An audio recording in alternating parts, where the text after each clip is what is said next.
any pairings you'd like to see with the Iro? Because the gyrocopter's already banned 10 out here in seconds the first phase from Galaxy Racer. 5 seconds remaining. What else could they look to do here?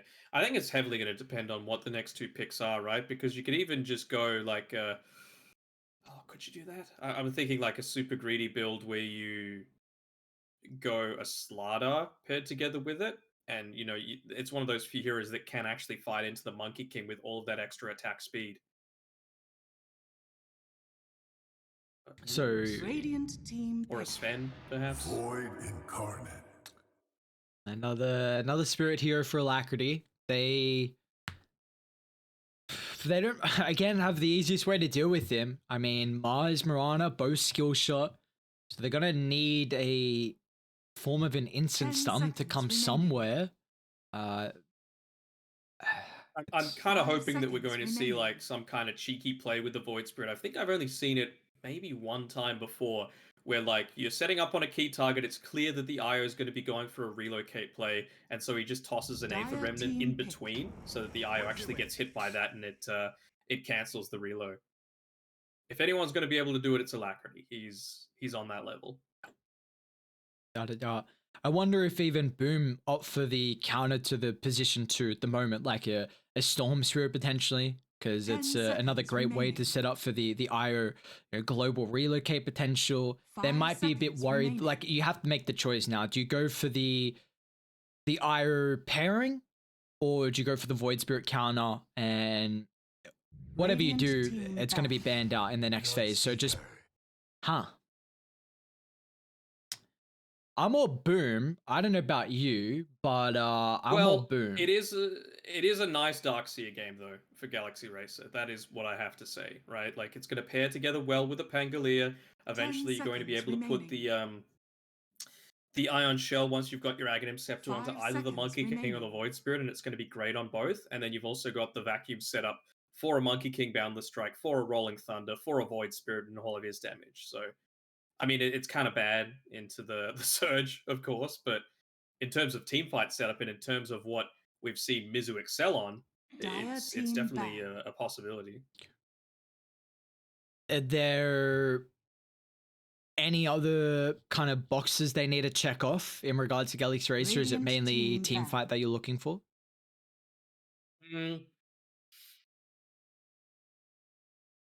Sorry, I'm just having a look through. Like, in terms of like reliable lockdown, there isn't a ton now that you've got this Bloodseeker to counter the Pangolier, right? Like, it is all pretty heavily skill shot based, other than the Boundless Strike, but 10 that's seconds such a small remaining. duration, so I don't think you can account for that. Bane is only single target. 5 seconds remaining. So, yeah, just some sort of AoE control, and I'd say honestly they're lacking a little bit of damage as well on the Galaxy Racer front. Well, Boom feel like this could be a flex at the moment. They've banned out the Lina, so be thinking that. What, Pango 3 looking for a 4 or Dire the team back. Void 4 for 2? Radiant team pick. Huh. I'm not sure what the thought process is behind that. I mean, if you've got a great Spirit Prayer like Alacrity, it seems kind of nuts to not have that available. But maybe they were just. I mean, what even is there to 10 respond into seconds this Void remaining. Spirit? Like Mars into it isn't bad if you wanted to just do 5 that lane. seconds remaining. Dire What team else pick. could they go for? Ooh, okay. So they actually did this against a Lifestealer against Dreammaker either yesterday or the day before, where they played this in the off lane on Mizu. So it's not a bad lane when it's coming up against someone the likes of the Bloodseeker. So we'll see what they're looking to do with it. And they're You just may going to go now for a select puck. your Okay. heroes. Lock them into position. It means that you've got that spear potential to be able to snap the coil, and you're always going to get great value out of the Blood Right. But, well, let's see if this OD works in this particular matchup. Did you watch much of that game? Because I'm intrigued of the item build for Mizu. I think we were casting at the time, Okay. but let me have a quick look. While I'm doing that, what's your initial? I think reaction? Puck's got a. I don't want to say a free game because they can get initial stun. We saw. I'm of the belief that Monkey King is one of the better ways to deal with Puck because of his long range catch in Boundless and how mobile he can be. Again, matchups can always go back and forth. Coil can be a very difficult way for the Monkey Kid to play into.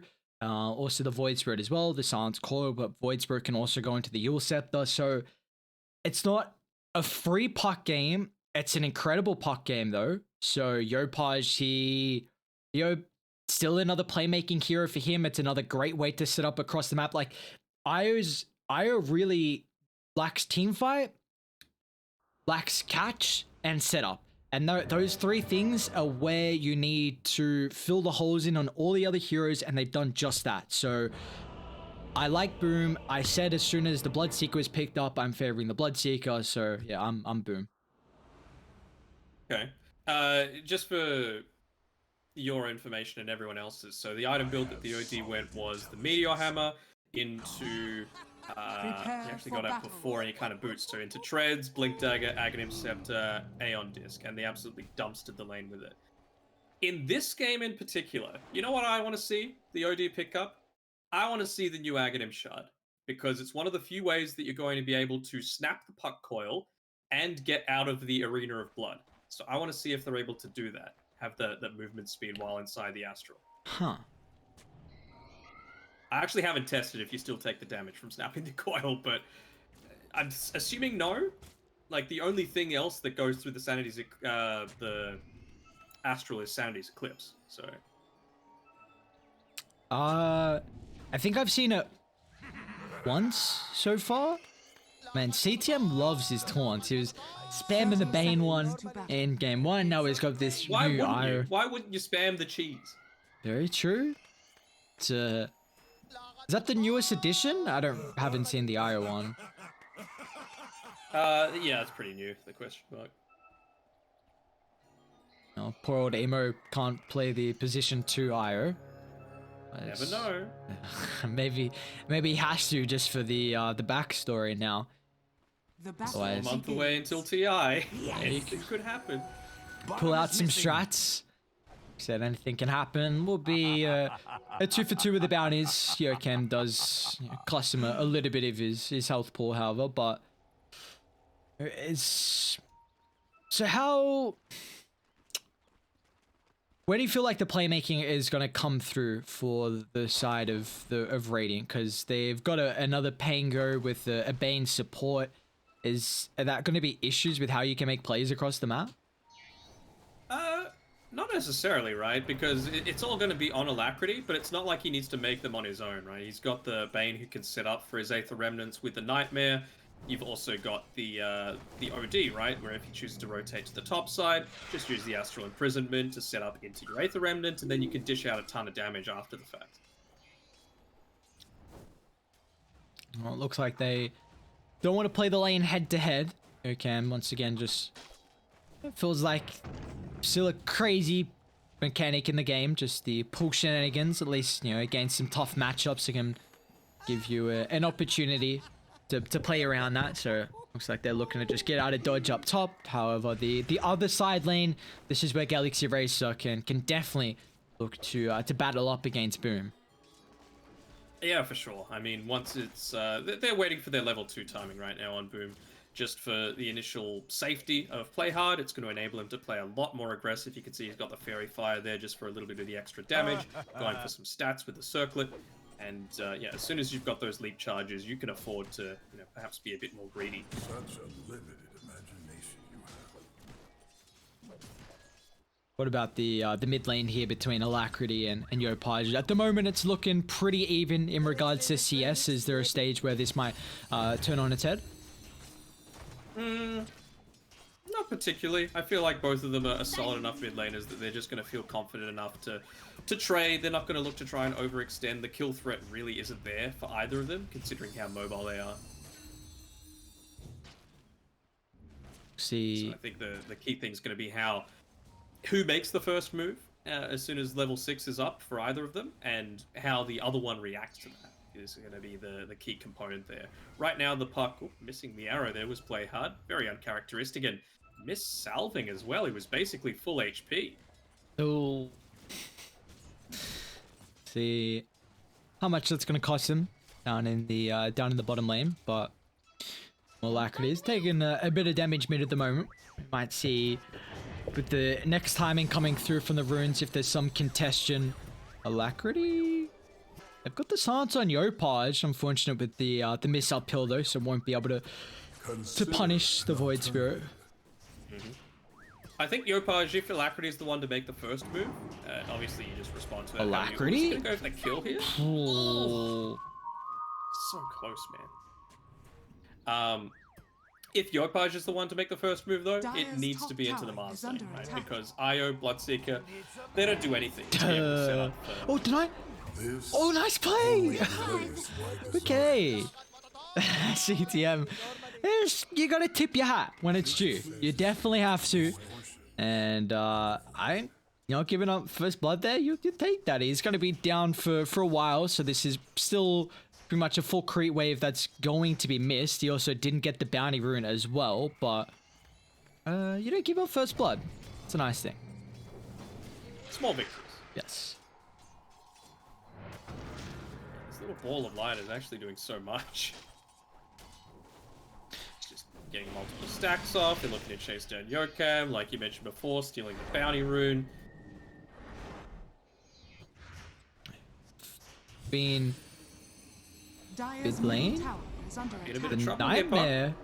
They're stopping the jaunt away. They can't keep on the tail of the puck. They might get the courier instead. I don't know if that's just Has a been killed. the sacrifice. take him Yeah, instead. yeah. Take the courier. Oh, okay. Puck went right into the Aether Remnant. He's still going to get the value out of the TP. He wanted to make sure he was able to pick up the water rune to deny even more away from Alacrity here. Dire are scanning. Looks like Alacrity gonna have a faster level 6 timing though than what Puck will, so this does give him a little bit more outplay potential. We saw previously that Alacrity was just lacking a little bit of damage to bring Puck down full to 0, so maybe if he can hit the Astral Sep, we could see a kill. Might need a rotation just to make it that much easier. We'll see Alacritying damage. I'm gonna avoid that one. Dire. A lot of stacks by the triangle. There's a triple, maybe a quad at the hard, and the Ancients is already up to a triple stack as well. So boom, put a lot of emphasis on trying to farm this up. They don't have the greatest. I mean, I guess once the The IO can Bloodseeker, yeah, I guess with Maelstrom and then the plus in the IO, Yopaj. Okay, Alacrity actually used both his charges there in the ulti.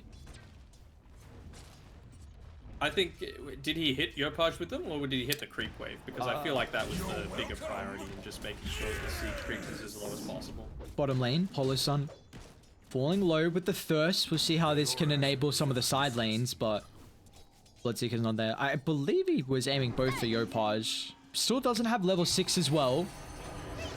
The Astral Sep's back up, and with the step tick out, Alacrity will pick up first blood. He had dodged the attempt previously. Now he's the one to secure the big bounty. Able to just get it in time, and well, even though the illusion rune's going to get denied on the bot side, he's still able to get the bounty rune up top for Alacrity and go straight back to lane. Even taking away the enemy one. I wonder if we can see any scouts going on. Yep, Jokav's like, oh, they haven't been able to pick this one up. They don't exactly have the best way to take it, though, unless you're going to be using any kind of Astral Step charges. But the bigger priority is, of course, defending against this siege creep that's whacking away onto the mid lane. Puck, in the meantime, well, he's still kind of positioning himself around here a little bit. Oh, Yopaj just got Witchblade queued up. We saw the puck played a couple of times through the start of like the I-League group stages. It was played the very start. We might be in trouble because he used the orb to push out the lane, and the instant punish is coming through. Alacrity with the incentive of Yokam. That's the second kill in a row. Bottom lane though, Spear sets up for the Monkey King. FBZ, a beautiful way to be able to help bring down In Your Dream with the assistance of both supports. I'm kind of glad that happened when it did, because I was about to say Monkey King is also having a fantastic game. He was #1 on net worth before that death. He's still doing fine, but Yeah. you know, the fact that you need 2 supports to be able to make that happen. FBZ, I would say he's probably the It's under #1 attack. offlaner in the Southeast Asia. Cuckoo, I guess, is up there as well. But other than him, I'd say he's definitely at the top in terms of the offlaners there. He was certainly the hot commodity during the recent C shuffle. Yeah.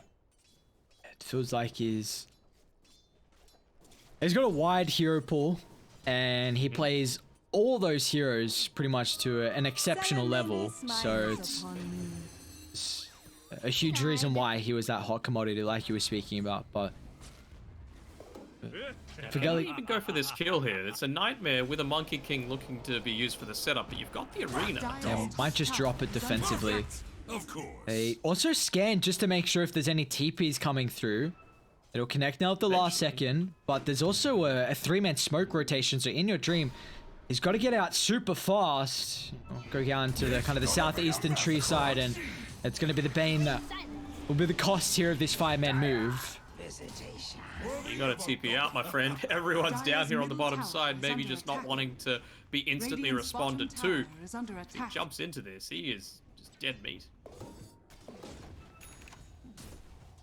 Radiant structures are Are fortified. they actually looking to defend this? I'm surprised he's sticking around. I think maybe if you had level Radiant's 6 on the bottom Pango, you tower could is under consider it, attack. but Yeah, they're how coming. things are at the moment. Smoke's going to pop from play hard, so Dire are he'll give scanning. the valuable information, and looks like they've still cleaned off one of the waves. FBZ might just drop arena blindly. This is the spear. But they stop coming down bottom, so in your James gonna have to rely on the TP from Alacrity, but the rest of the team are actually finally looking to connect. Haven't seen the first use of the coil. Yopaj is the target for Alacrity. They don't bring him down through the initial onslaught of spells, and Alacrity, oh man, what an ultimate from Mizu. Will clean off the Mirana and does so much damage that it just forces Boom to think twice if they want to continue with this engagement. That was even with the rupture used onto Alacrity. That's one thing also we haven't really mentioned, is how effective the Bloodseeker can be against the Void Spirit. The Astral Step just... oh. Dude, Alacrity's playing out of his mind. Void Spirit finding another kill. Oh, I was gonna say, as soon as I say that, does he eat the arrow? But another kill. They took the hard stack away, or at least probably 2/3 of it. They also scout out the Ancients as well. So again, like you were saying, they don't have the greatest way to steal this, but Dire's at least middle might tower contest is some of under the attack. experience. Dire's structures are fortified.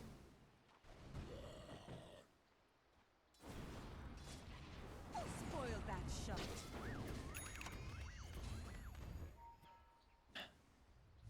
Yopaj is... Behold! What's he got right now coming out on the courier? He's working still with the Witchblade. It's just the robe. He's really far behind at the moment here for Yopaj's Park. I mean, he's going into a lot more of the physical damage scaling. So we'll see how that's able to fare. Of course, Witchblade getting nerfed. His talent getting swapped around as well definitely doesn't make this build any easier to play. Yeah, you do need to focus a lot more on being that spellcaster, and that's even with Phase Shift also receiving a slight nerf there, so you're not quite as evasive as you used to be. Meteor Hammer's been finished up by Dire's Mizu middle now, tower so he's is under gonna attack. be used to help a little Radiant's bit of the bottom push happen, tower is especially under around this attack. mid lane, but they're gonna give up bot lane in response to this. I think you can afford to defend it once, not the second time. Yopaj missed the coil, and Coil they... Yeah. Just- Reload was used as well. I The don't know rest of the if... boys are here. Do they have the vision on Yopaj? They don't seem TPing away, and I don't think they're going to have the damage Radiant's before the bottom relocate, tower has so fallen. took them a little bit too long to connect with the smoke. Do they stick around for the tier 1 tower, though?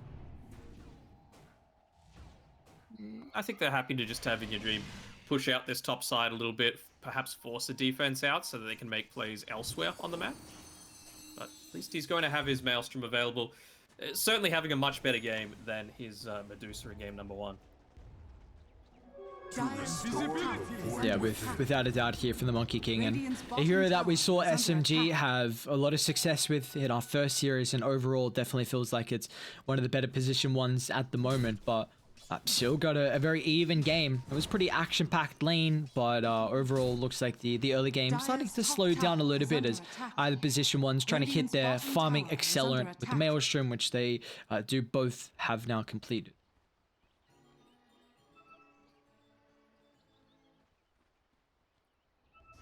Dire's top tower is under attack. Tower has fallen. Looks like though with the blink being the next item of choice for FBZ, it does feel like that's more than likely going to be the stage where Boom looking to try and make the plays. With how Yopaj just had a bit more of a rougher going. The blink picked up on the Mars can definitely be where they can look to kind of start a lot more of the team fights and maybe go from there. Yeah, it's going to enable so much more for the rest of the team. And Mizu going for that similar build that we saw with the previous one. Probably can't ask for much more than a Tumbler's Toy as your first neutral item as this OD. It's going to make that Sanity's Eclipse so much more effective super early on. We saw how much damage he was able to dish out previously. Yeah. FBZ just solo dropping the arena down bot, looking to try and get himself closer to the blink. So the kill off on the Pango. We'll see maybe with the 60 seconds that they have on Galaxy Racer if they can group up around the tier 1 mid and maybe look to take the tower. I think it wouldn't be too bad of an idea. Maybe just looking to wait for the Yule Scepter here on Void Spirit first. Bottom tower is under Try attack. to make any kind of plays around that, but Mizu has to be careful with his positioning. You are still an OD that doesn't really have too much in the form of defensive capabilities, and that's why Polo's looking to play behind him. Do you feel like we might see a value point in Feeble at some stage, or still looking to max out some of the other abilities? Not so much this game. Like, it's not as good as the previous one, right? Like, it's against the Bloodseeker. Sure, you're going to be attacking a lot, so you get a good amount of value in the attack damage reduction, but you're still going to get a lot of Maelstrom procs coming off here, and it feels like that's where the majority of the damage is going to be coming out from.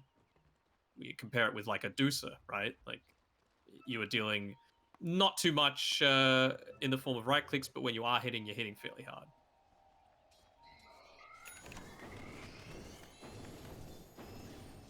Do you feel like either team's currently happy with the status quo of the game that we have at the moment? It's a very farm-intensive kind of early game. It is, but now that it's hit nighttime, they've got a little bit less vision. They're feeling, I suppose, somewhat confident around the wards that they've placed up now on Galaxy Racer. They're looking to make some more aggressive plays. They've caught out the Mars. They will end up cutting down the tree from In Your Dream, but it's not going to matter, as they'll just put all their emphasis on getting rid of the teamfight prowess from FBZ. Now, who can they turn their attention to? Yes, Coil is preventing the damage fall-up afterwards, but it looks like the Nightmare will set up for the control, and boom, losing out 2 here in the river fight. Able to just clip the edge of that observer ward as well. A lot of sentries placed down, but they were only able to clean up the puck. It's not the worst, but I thought perhaps they were in position to get the IO as well on top of everything. So more little victories. The tower was denied, but it allows them the freedom now to smoke up through that mid lane. Not be quite as predictable with their movements. And even look at all the farm that's being funneled into Mizu. He's the one that's actually taking this this big stack for himself. He's picked up the Blink Dagger, so going to be able to use that to, again, combo into the Astral Step and Aether Remnant combo. You speak about combos. It's nice that Galaxy Racer have some of their own like combo breakers with the Nightmare, with the Astral Imprisonment, so it might give them relocate top. We're actually looking to contest this side of the map as Polison's just going to be the sacrifice. FBZ looking to see if he can catch out any stragglers, but won't find anyone. Just trying to make himself live for as long as possible. There was Polison. Likely has to be a little bit careful here, but in the meantime, they could clean up CTM. Really intrigued to see. Oh, okay, In Your Dream. They catch him out. Pre-BKB, that is a huge kill. So incredibly farmed is right now. There's no opportunity for escape, even though with a 2-man boundless like that. So We'll see what Boom can get out of the map though. Mid lane is completely shoved in, so no opportunity for an objective. They might get the kill on the Mirana though. Polish into this nightmare lasts for such a long duration. The entirety of your 7 To seconds. max it out. 7 seconds with a 13-second cooldown. There's so much time for the team to come through. At Busy again. Looking to hold the higher ground here. They found the coil on 2, but the damage is now lacking as Yopaj is not looking to really reveal his full hand and put himself in a compromised position. So Polison somehow staying alive, and well, FBZ won't be as fortunate. Just getting another stack off here. I mean, he's going into the same Aetherlands build that we saw last game. My concern, though, is that you don't quite have the same level of all-out aggression as you did from Boom in game number 1. So maybe Polison's going to be in a position where he can be punished. Play hard. Decent positioning coming out from here. He might be in a good spot to be able to break the smoke, and he is. Scanning. Bottom lane Not though. just run straight into Polison. Mizu doesn't get the catch. I thought he was maybe just in time. But Polo again. Nightmare set up. Alacrity. What a series he's having. What a couple of days he's having though. We saw him QH yesterday. You know, they lost the series again, but he had some exceptional 2 games, and again, back-to-back games for him on some Spirit Bros where he's performing to at a high level. Will be the bane that's going to cost him his life, as he's hung around a little bit too long on Boom's territory. This is pretty damn farm still. Like, he's picked up the Blink Dagger. It felt like it was only about a couple of minutes ago, and he's nearly up to 2,000 gold once again. I wonder what he's going to go for. If it's just the Aghanim Scepter coming next. I don't mind that. Like, it's good in all occasions, essentially. But I really want to see the Shard come out after that. I don't think you can afford to wait for second Roche to give it over to him. Can you remind me what his itemization was that he went previously? He went Agze on disc. Okay. The game was over in like 25 minutes. Sure. Poor old Pango. Just another sacrifice. It was 2, 1, and 6 previously, so decent chunk of experience going over. Radiant there, looking to come on down bottom. They have BKB just completed on In Your Dream. A lot of gold on Mizu in the bank, so they're still got to be a bit cautious on how long they stick around. And Void Spirit as well is not at his next item timing. CTM's just acting as a little bit of a lookout here on the high ground. He made sure to cop that Aether Remnant to get sucked up there. But more importantly, he's hit up onto his level 12, and he's got the mechanism recently picked up. So provides so much more extra team fight for Boom right now. It gives them that counter to the OD, who might be looking to, you know, quickly wipe out with a burst damage. See if it's going to be enough. Play hard in a little bit of a risky position. He could get the blink, astral imprisonment, and every other combo after that, but nope. He's just going to be playing a little bit more defensively, continuing to farm up. He's going into the BKB this time around, so realizing that you do need to be in a decent spot to actually get off your full combo against this more aggressive lineup. Oh, your cam. They found a couple of trees that they could pin him to after the spear. Somehow he actually still keeps his life. Meanwhile, mid lane, Polis and Alacrity. A backstab coming through, but instantly Dire are going to answer with a TP from Yopaj. They can cancel the Fiend's Grip. Palison, BKB pop. They've missed the combo. Mizu's so far away from the team, so they're able to target down the Outward Devour, and a complete waste on the Wukongs along with the BKB. So really not the fight they were looking for from Galaxy Racer. Maybe Yokam can clean up, but still they've got no combo to pair with all this stun lock that the Rolling Thunder can provide, and Alacrity's in trouble. This is a big streak if they can find it. Lacking the stuns In Your Dream. Still going back on 4, but he's going to be careful with the BKB expiring. They'll chunk through him. The magical damage now showing up as Boom will find 3.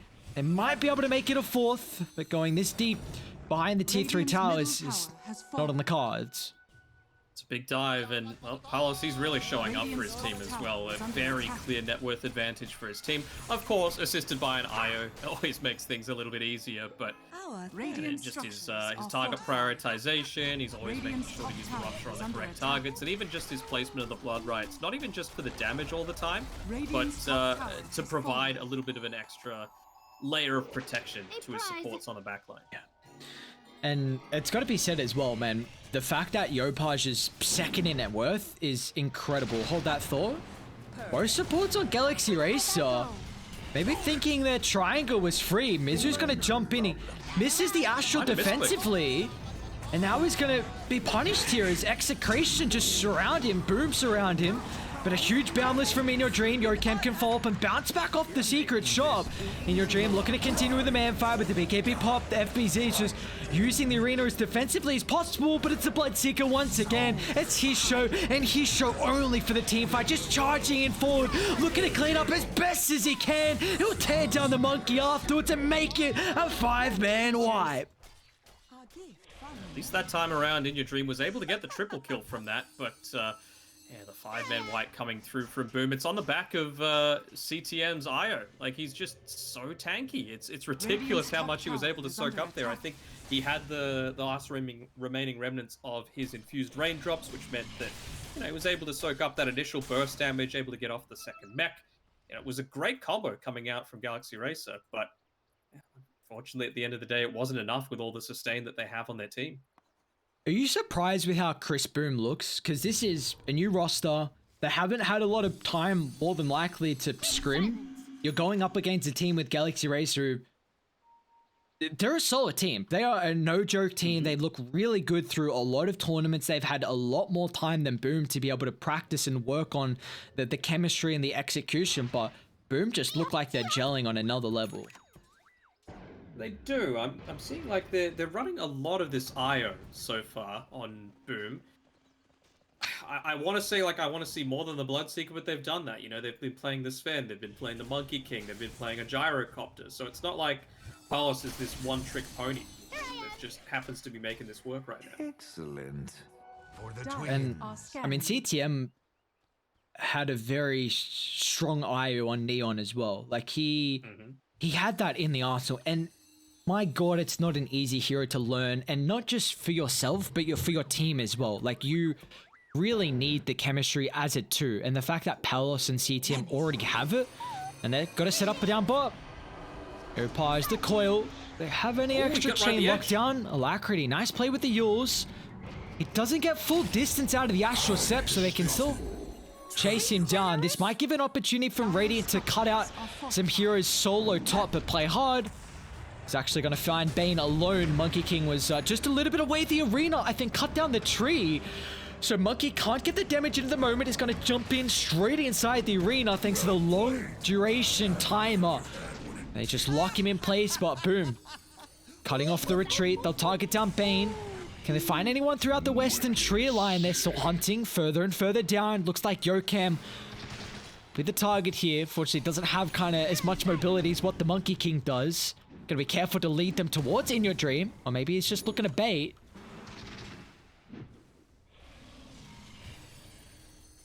That's still so terrifying, right? That a single Monkey King Q can just take off a quarter of your HP, and that's without the Jingu stacks. He's quite the hero. Quite the hero. I still don't think it's even been abused to the extent that it can be. The Mischief Agshard is ridiculous in my eyes. You know, in these longer team fights, you think about how long they last. It's typically, you're probably going to get like 2, maybe 3 uses out of that Mischief, and a half a second invulnerability duration over all that time is kind of nutty.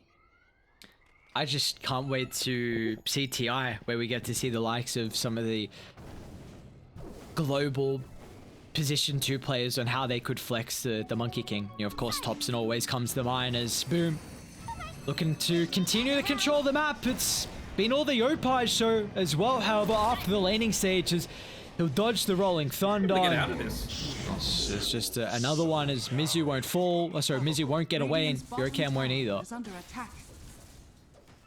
Had to make sure that that spear was inside of the OD as he came out of the Astral, otherwise he would have had the Blink Dagger to be able to escape. So some good understanding there coming from FBZ. And they're just going to continue the push on forward. Like, it's an 11k lead at the moment.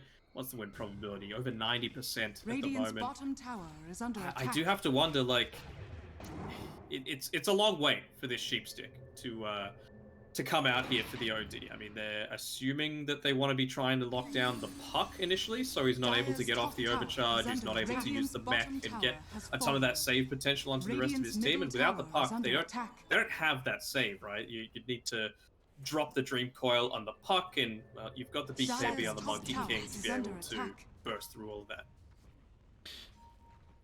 FBC's hunting. If he runs in Apollo, he might just drop Arena, and that could also spell the disaster for In Your Dream, but luckily enough, they will not scout out the tree line. It's got to be said, man. The fact that Yopaj has been able to catch back up with the rough game that he had, the 2 initial deaths very early, and Alacrity's just fallen completely off. He wasn't farming as well. I mean, it looked like he was trying to make a lot of space and be the playmaker instead of keeping up in farm, and it was showing in the net worth for quite a while, and he's just completed the Aghanims pretty much 28 minutes in, so not the timing he would be hoping for, but nonetheless the itemization, we'll see if this can help them bring themselves back into game 2. They got out the OD down bot.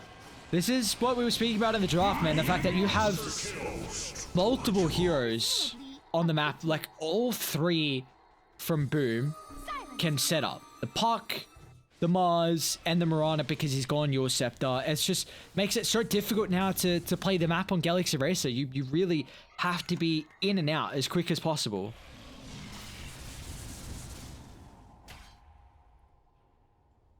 Another arena being used, and they're able to hit In Your Dream with it. Got the Fiend's Crew. Yopaj, that's a big streak as well. 857 gold for In Your Dream. Man, just looking at like the Bloodseeker and all of his talents and itemization, he's still, even though it's not against this Rubik, he's chosen to go the stats over the Blood, right? So clearly just a farming tool he's looking to use it for as much as possible. Bloodright doesn't really help beyond the laning stage all that much with that. And I mean, just even his talents, right? He's gone for the Blood Rage spell amplification. It's going to be effective with all the procs that he's going to be getting consistently. So it's looking pretty good the way that Palace is. I mean, you don't want to say the way he's innovated playing this hero, but it's certainly an unorthodox style. The catch, Dire just methodical on the map control. Look at their ward as well, like the top lane.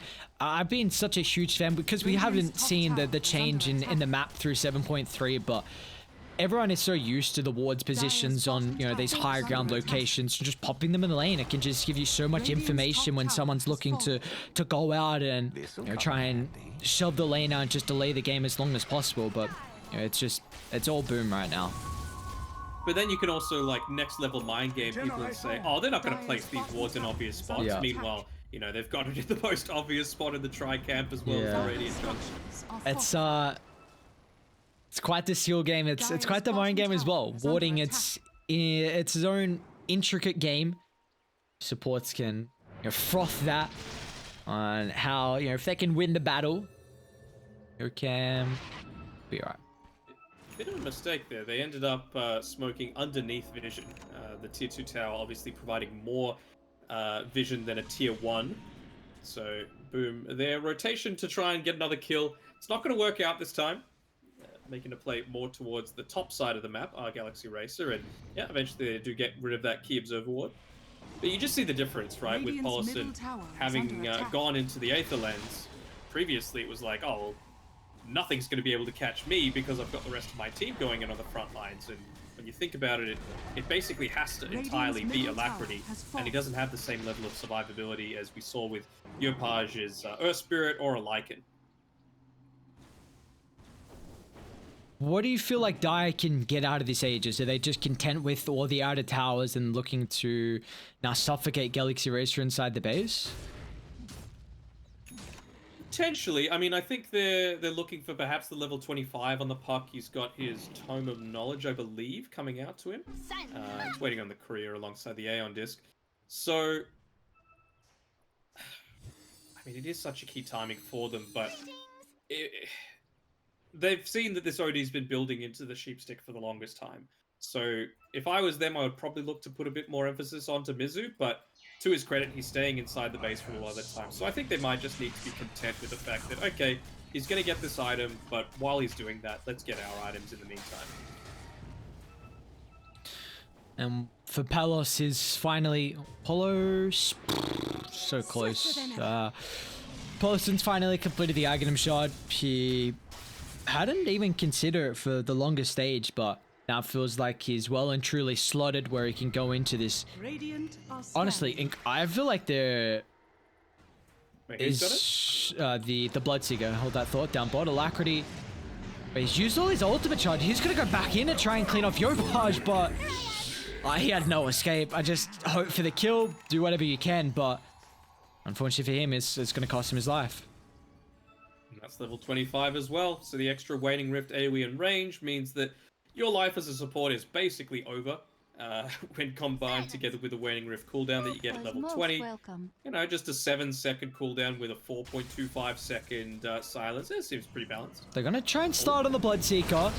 Instantly, boom. His Aegis. They answer the call. The Aegis just ticking out, but it's not gonna matter as the backline gets obliterated. The God's Rebuke will smash down the heads of the Outward Devourer, and Palos is still alive to live the tale as, yes, she'll clean off the Eye, yes, she'll clean off the Mirana, but that's just two supports where, boom, they don't care about him. And that was the first use of the Scythe of Ice, right? Coil? So get a little bit of safety there. It's BKB on cooldown along with the Wukongs, but bit of a misstart to the fight on Boom. It's not going to cost them. I still want to see that that Astral Imprisonment Shard come out, man. I just feel like it's such a unique way to dodge a lot of their early aggression. Like, I wonder if Rupture even still continues to do damage while you're in the Astral state. Yeah, we got a lot to test after this, don't we? And there is, it's new. There's small little intricacies, and it's in it. Like when you read the change to the OD, like what was your initial thought about the Ag Shard? I thought the Ag Shard was really cool, but I feel like it wasn't enough to make it a viable hero. You know, it's still got the exact same weaknesses. It feels like it's a position 3 or bust, in that it's kind of like an anti-carry in the theme of, you know, the old school Razor styles. But I mean, what do you do beyond that? You're so susceptible if you're the one getting jumped, and it's very single target focused outside of your ultimate cooldown. Kind of weird positioning coming through from him here. They should be able to catch him, and yeah, he's going to blink away. He's still getting caught though. That is the dieback.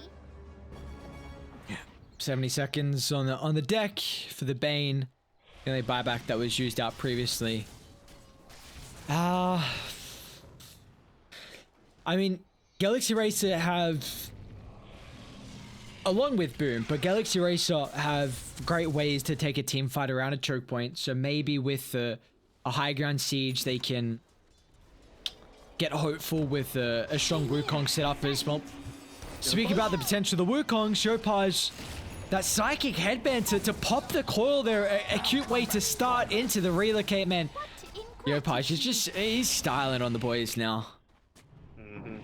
It's a little silly, to be honest, the fact that you're able to just burst down position 1 on your own. And they've got the burst to go through FBZ. It's a decent streak to clean off, and lacking the detection for play hard. Or at least the follow-up, in fact, they've just split away. They didn't opt to use the dust, which I thought was a little odd there on the Pangolier. Blackready, can he offer any assistance? Looks like it's just going to have to hope to keep him alive for as long as possible with yours, but Yopaj has got that damage. Just instantly throwing his body in the way there to make sure that the puck wasn't the one getting picked up. Bloodseeker's in trouble. Fiend's Grip and Sanities. That's the burst to bring him down. Now they'll look to set up with the Astral, but again, play hard. Great positioning from him. He's got an answer. It's not going to matter as the Eye will still fall, so Radiant, they mount some defense here. Okay. Little wins going their way. Don't know about the use of the TP back from Alacrity, considering it was right next to the base, but you know, he just wants to be able to prioritize, shove out the lanes as quickly as possible. My concern is that, you know, if they're looking to ball up and make a play towards the bottom side of the map, you're not going to have a leg to stand on. Are they even going to defend this? There's an enormous wave on top side. I give it over it in your dream. Just one-shotting it with your Q seems balanced. Is Ozfrog one of the best emotes there is around? I mean, it's up there. I'm always been a big Kappa fan. As they get another engagement onto Mizu, again pre-BKB. What can you do against it? It was that was another psychic headband combo that Yopaj was able to get off, and well, the strength is just going to get more and more with the spell amplification. Of course, means that Dagon build is incredibly effective. He's going into the E-Blade next. Why wouldn't you? It's just so potent at all stages of the game. The Puck, and then he hasn't even picked up the Ag Scepter yet. Is there a reason for him to not have the illusory orb distance on the Puck? I mean, more silence duration, never a bad thing. Especially against the likes of an OD, a Bane, and a Void Spirit. No, They're so reliant on but like he's 26 now. You get it at 27. Tower is under attack. Is it? Dire's structures Oh are yeah, I'm fortified. sorry.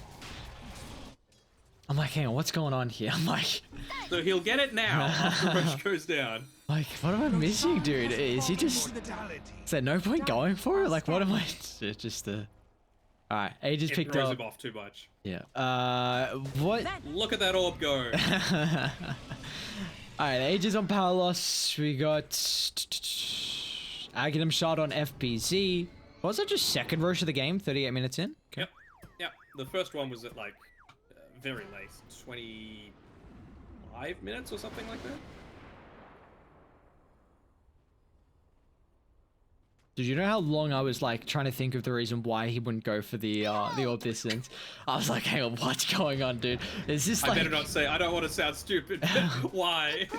I'm like, dude, I'm really trying to rack my brain here. I like what the thought process is. All right, execution, boom. Trying to lead up the high gun. Have to chain lock him down, otherwise the rupture gets off. And well, Can it play with the does anyway. Yules, but CTM found the strike. Doesn't give them opportunity to reset, but it gives him a lot of fresh health to play with. And the old execration back to position full 1 is HP. just, like you said, back to full HP. Where were the rest of the boys? That's what I want to know. Well, they're coming through. Maybe this long Astral can set up. FBZ's got the timing. Pinpoint accuracy with the arrow as well. And in your dreams, you're going to look to pounce in. They want to try and target down CTM. They'll grab rid of the ball of light, which does have a buyback and relocate if the fight further breaks out. In a look to do so now, here comes a relocate +1. And we saw how he could do just the survivability to keep Palos alive, and now back involved. They don't have the damage, it looks like. You're fully reliant on the buybacks, but unfortunately for In Your Dream, he doesn't have it available. They're cutting the fight in half as Alacrity. He's trying to suffocate the backline here. Palos is a bit split at the moment. Wasn't sent back to base as the eye was brought down, but yeah, I mean, he doesn't care. He's got Aegis. Still got so much to work with.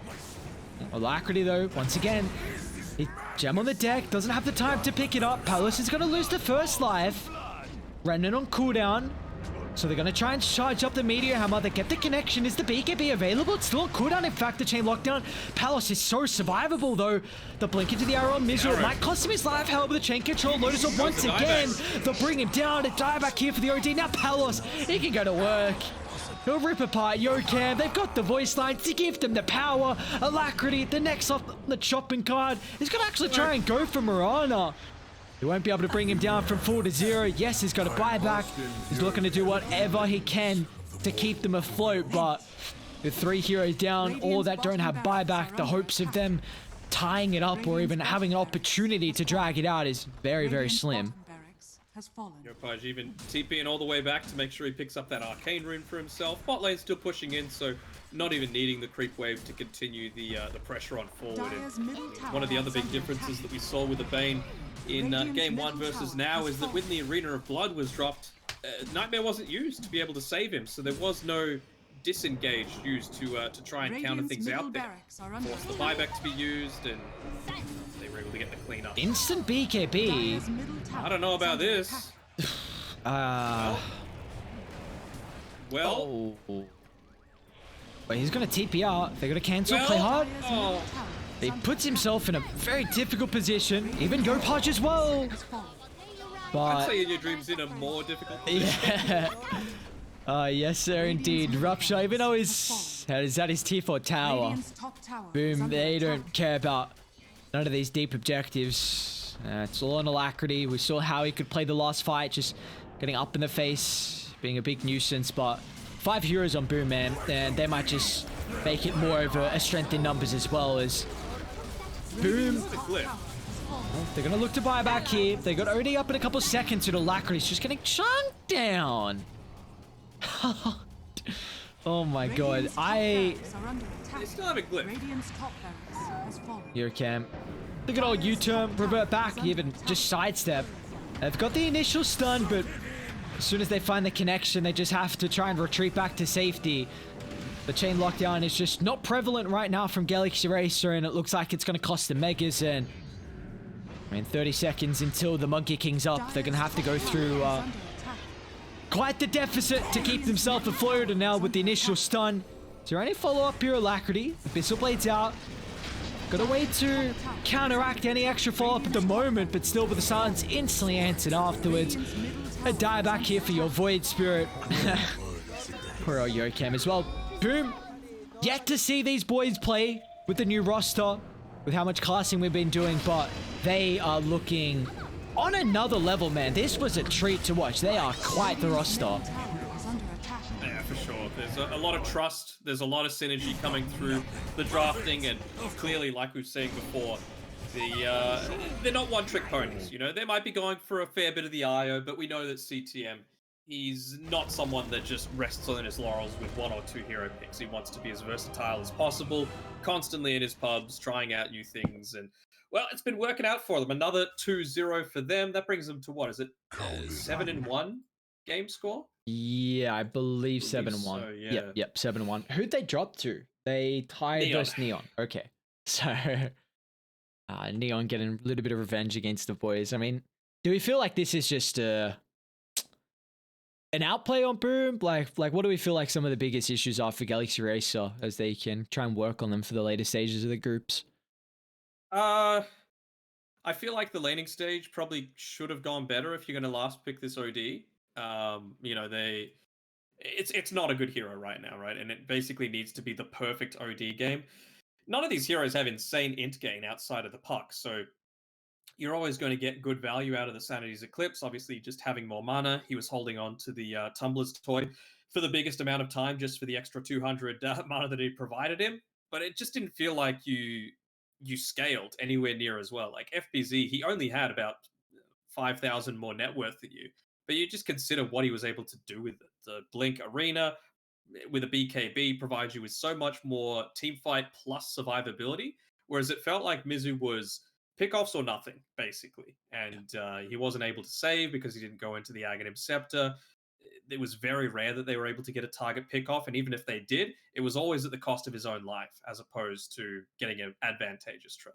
Yeah. Well, for Boom continuing with their incredible start for the BTS Pro Series Season 8. Like you said, they're jumping up to 7-1 now. They will reclaim top position. SMG claimed it with their earlier series victory over Neon, but I'm really excited to see how Boom are going to continue to develop as the group stage just gets later and later, and then into the playoffs as well, because they look like a team that, you know, maybe it's the honeymoon stage, who knows, but they are gelling incredibly well together, you know, with the new iteration of this roster. And honestly, it's a treat to watch, because Galaxy Racer are no joke of a team at all, but they got dismantled today. Boom just pulling out all the stops here. And I love the draft overall. Like we were saying, I pairing with a Bloodseeker. As soon as we saw the Bloodseeker, we're like, this is an incredible game against all the heroes Galaxy Racer have. But it's not just that. It's how they were able to enable these relocate pickoffs across the map. You got the Puck, you got the Mirana, you got the Mars. They played it to an exceptional level. Honestly, there's not enough props that can be given to how well they played, and for Yopaj to catch back up like he did as well. I mean, in the end, he went 21-4. Like was 0-2 at some stage. The fact that he was able to come back the way he did is a treat to him. And we saw, like, he started 0-2, right? So all props to Alacrity for being able to outplay one of the, in my opinion, one of the best C mid laners in Yopaj.